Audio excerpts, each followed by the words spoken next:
ॐ श्रीमात्रे नमः। अथ सप्तश्लोकी दुर्गा। शिव उवाच देवी त्वं भक्तसुलभे सर्वकार्यविधायिनी कलौ हि कार्यसिद्ध्यर्थम् उपायं ब्रूहि यत्नतः। देव्युवाच शृणु देव प्रवक्ष्यामि कलौ सर्वेष्टसाधनं मया तवैव स्नेहेन अम्बास्तुति प्रकाश्यते विनियोगः।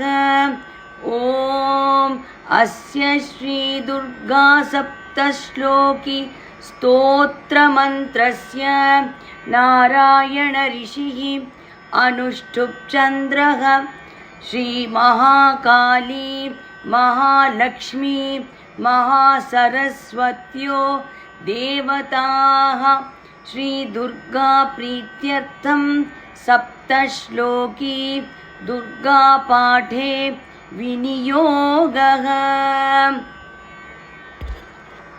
ॐ ज्ञानिनामपि चेतांसि देवी भगवती हि सा बलादाकृष्य मोहाय महामाया प्रयच्छति।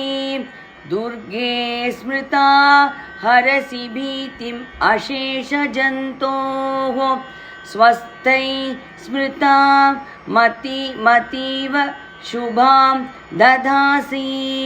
दारिद्र्य दुःख भयहारिणी का त्वदन्या सर्वोपकार करणाय सदार्थचित्ता सर्वमङ्गल माङ्गल्ये शिवे सर्वार्थसाधिके शरण्ये त्र्यम्बके गौरी नारायणी नमोऽस्तुते।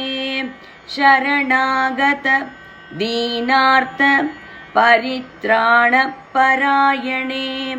सर्वस्यार्ति हरे देवी नारायणी नमोऽस्तुते।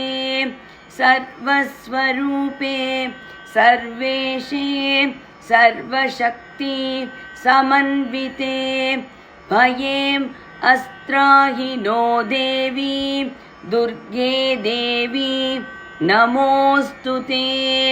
रोगानशेषान् अपहंसि तुष्टा रुष्टा तु कामान् सकलानभीष्टान्। त्वामाश्रितानां न विपन्नराणां त्वामाश्रिता हाश्रयतां प्रयान्ति। सर्वबाधाप्रशमनं त्रैलोक्य साखिलेश्वरी एवमेव त्वया कार्यम् अस्मद् वैरि विनाशनम् इति श्रीसप्तश्लोकी दुर्गा सम्पूर्णा। हरि ओम्। ॐ श्रीमात्रे नमः।